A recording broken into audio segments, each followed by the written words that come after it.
Bienvenue sur Philosophie bouddhiste, l'espace où les enseignements anciens rencontrent les défis modernes.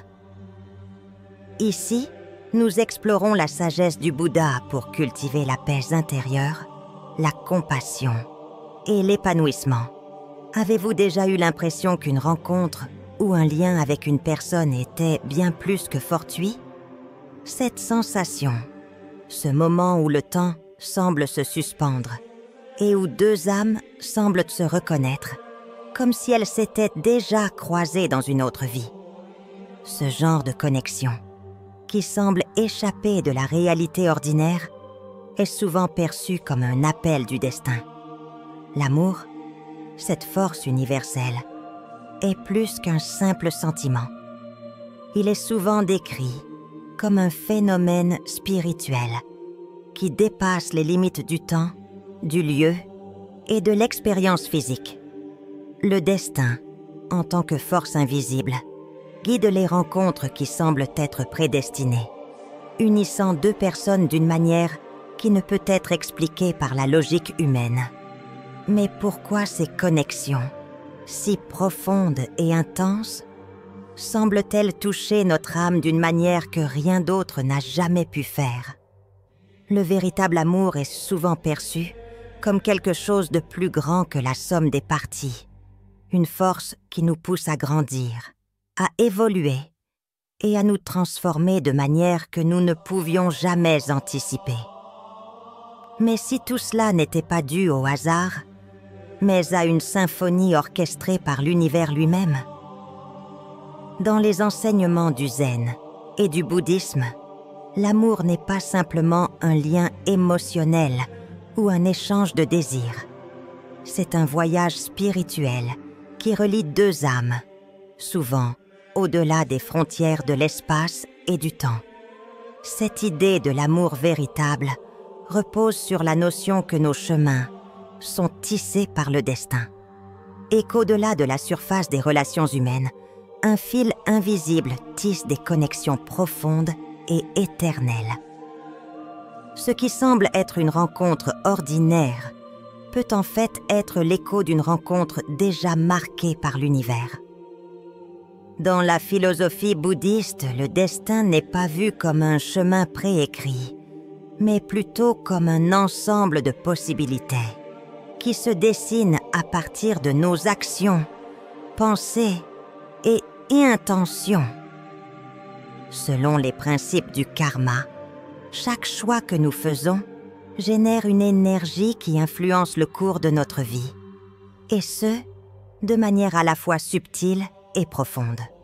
Le destin, dans ce contexte, devient une toile en constante évolution, façonnée par les actes passés et présents. C'est à travers le karma que nos chemins se croisent et que nos rencontres sont plus que des accidents. L'idée du karma, bien qu'à l'origine mal interprétée comme une simple loi de rétribution, va bien au-delà de la punition ou de la récompense. Elle est plutôt une loi naturelle qui décrit la conséquence des actes, des paroles et des pensées.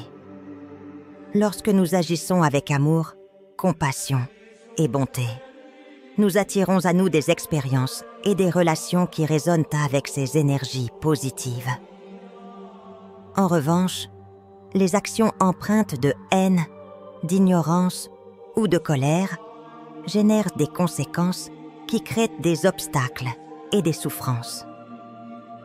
Dans cette vision, le destin n'est donc pas un fardeau imposé de l'extérieur, mais une répercussion de nos propres choix.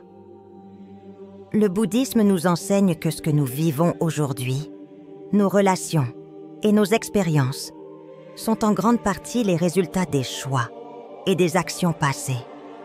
Mais ces liens, bien que façonnés par le karma, ne sont pas fixes. Les enseignements bouddhistes nous rappellent que même si nos actions passées influencent notre présent, nous avons la capacité de modifier notre destin à travers la pratique de la pleine conscience et des choix conscients dans l'instant présent. Chaque moment devient ainsi une opportunité pour réorienter notre vie et transformer notre avenir. L'amour véritable, tel que vu dans les enseignements bouddhistes et zen, n'est pas une simple quête d'un idéal romantique. Ce n'est pas non plus un simple attrait physique ou une passion passagère. Au contraire, l'amour véritable est une union spirituelle qui transcende les désirs égoïstes.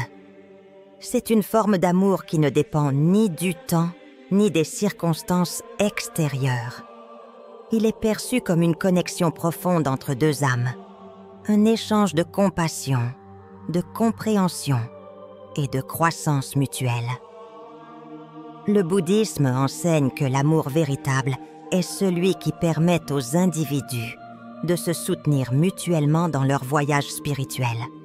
C'est un amour sans possessivité, un amour libre qui permet à chaque personne de se réaliser pleinement sans être entravée par les attentes ou les jugements. Dans cet amour, il n'y a pas de domination, de contrôle ou de dépendance, mais un respect profond pour l'autonomie de l'autre. C'est un amour qui permet à chacun de s'épanouir, de se renforcer et de se libérer des chaînes du désir égoïste. Dans les relations marquées par cet amour véritable, il y a une compréhension tacite que la transformation personnelle est primordiale. C'est là que les relations n'écostent pas pour satisfaire des besoins personnels, mais pour promouvoir la croissance spirituelle, la paix intérieure et l'éveil. Ce type d'amour exige un détachement, non seulement du monde extérieur, mais aussi de soi-même. Il enseigne à donner sans attendre en retour et à aimer sans condition. En cela, il nous rapproche de notre véritable nature, nous guidant vers un état de sagesse et de compréhension. Le destin et l'amour sont inextricablement liés dans les enseignements du bouddhisme et du zen.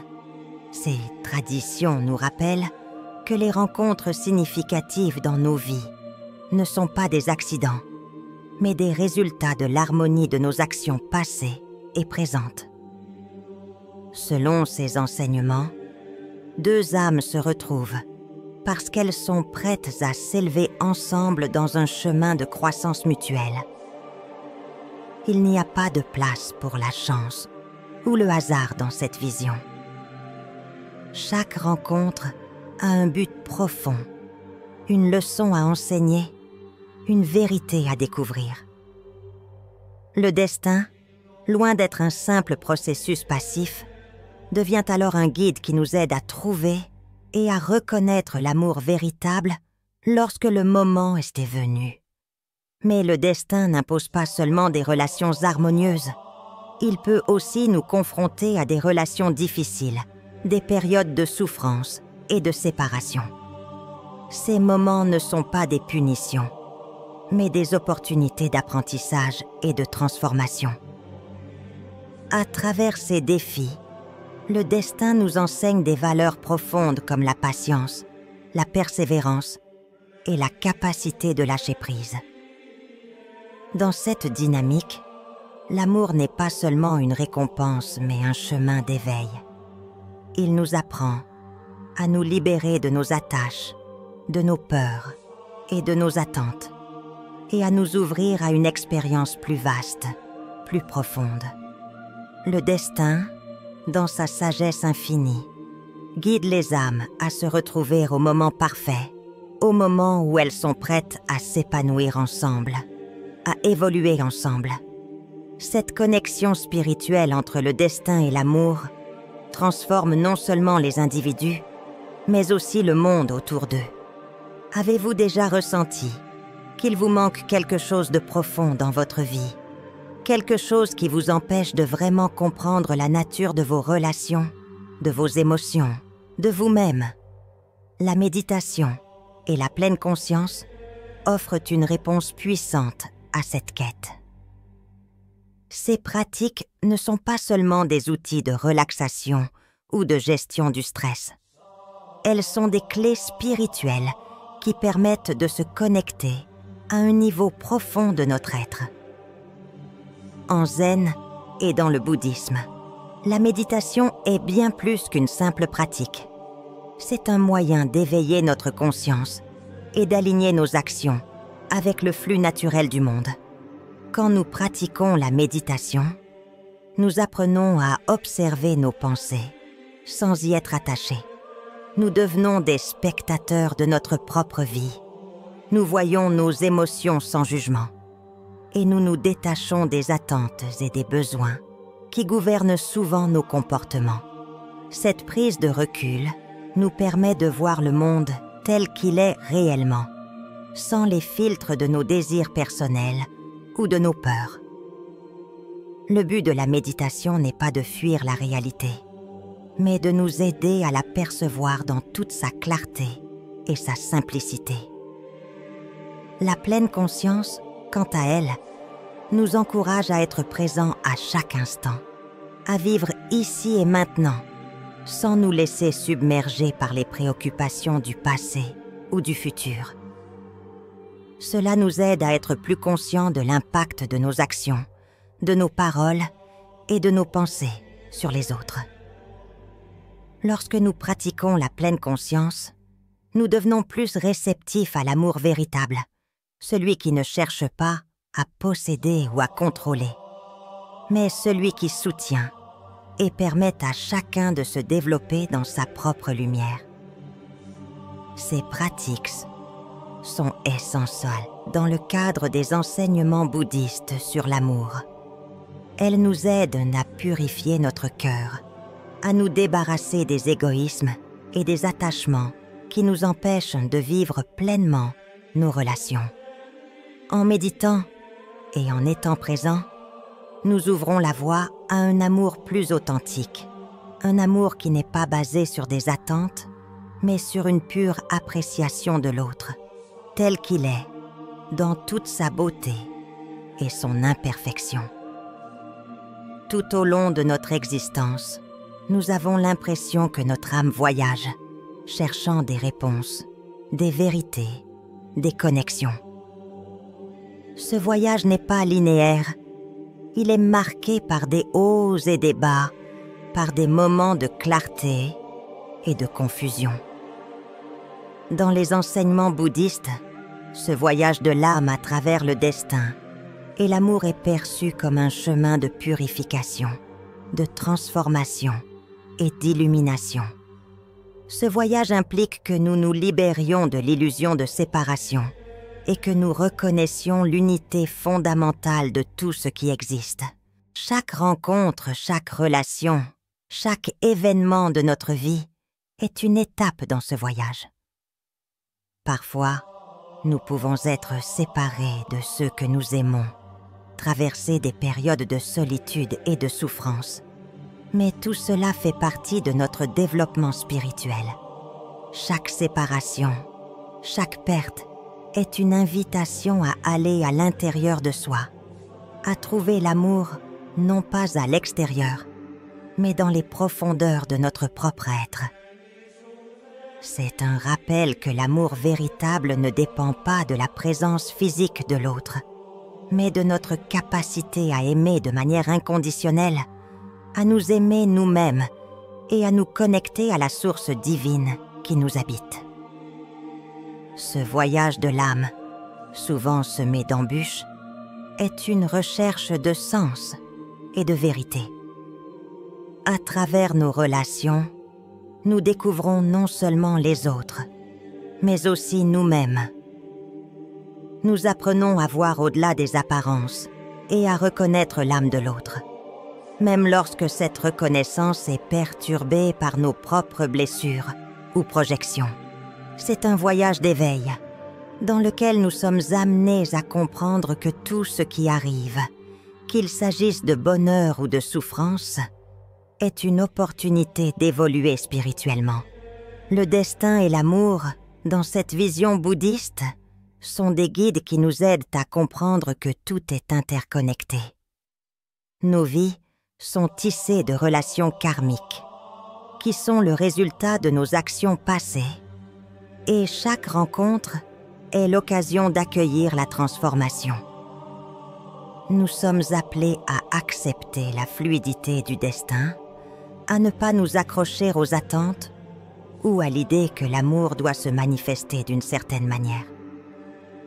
Le voyage de l'âme est celui de l'acceptation, de la libération et de l'alignement avec l'énergie universelle. Une énergie qui nous unit tous dans un amour pur et inconditionnel. À la fin du voyage de l'âme, l'objectif ultime est l'illumination. Un éveil profond à la vérité de notre existence et à notre connexion divine. L'illumination, dans le bouddhisme et le zen, n'est pas une simple réalisation intellectuelle, mais une expérience directe et vivante. C'est un état d'être dans lequel nous transcendons la dualité et expérimentons l'unité avec tout ce qui existe. L'âme, libérée des illusions et des souffrances du monde matériel, atteint une compréhension pure de l'amour véritable. Un amour qui est à la fois l'objet et le sujet. Une énergie fluide et omniprésente qui relie tout dans l'univers. Le chemin vers cette libération n'est pas facile. Il demande de faire face à nos peurs, à nos désirs et à notre attachement à l'ego. Mais chaque épreuve, chaque difficulté est une occasion de se purifier, de se débarrasser des illusions qui obscurcissent notre vision de la réalité. Lorsque l'âme se libère, elle se débarrasse des liens qui l'empêchent de voir la vérité et commence à rayonner d'un amour universel, inconditionnel et infini. Dans cette quête de l'illumination, l'amour véritable devient la voie vers la liberté. Il nous libère non seulement de la souffrance, mais aussi de la séparation que nous ressentons souvent dans notre vie quotidienne. C'est un amour qui nous permet de nous connecter à tout ce qui est, qui nous aide à voir au-delà des apparences et à reconnaître la divinité en chacun de nous. À travers l'amour, nous touchons l'essence même de notre être, et c'est dans cet amour que nous trouvons la paix, l'équilibre et la compréhension profonde de notre existence. Ainsi, ce voyage de l'âme, ce chemin de l'amour véritable, n'est pas simplement un idéal lointain, mais une réalité que nous pouvons expérimenter dès maintenant. En cultivant la méditation, la pleine conscience, et en nous ouvrant aux relations profondes et significatives, nous pouvons commencer à libérer notre âme et à avancer sur le chemin de l'illumination. L'amour véritable est là, toujours prêt à nous guider, à nous transformer et à nous conduire à notre plus haute version. Si ce voyage résonne en vous, si vous ressentez cet appel à la transformation et à l'éveil spirituel, rejoignez-nous. Pratiquez avec nous, explorez ces enseignements et laissez l'amour véritable vous guider vers la liberté et l'illumination. N'attendez plus, le moment est maintenant.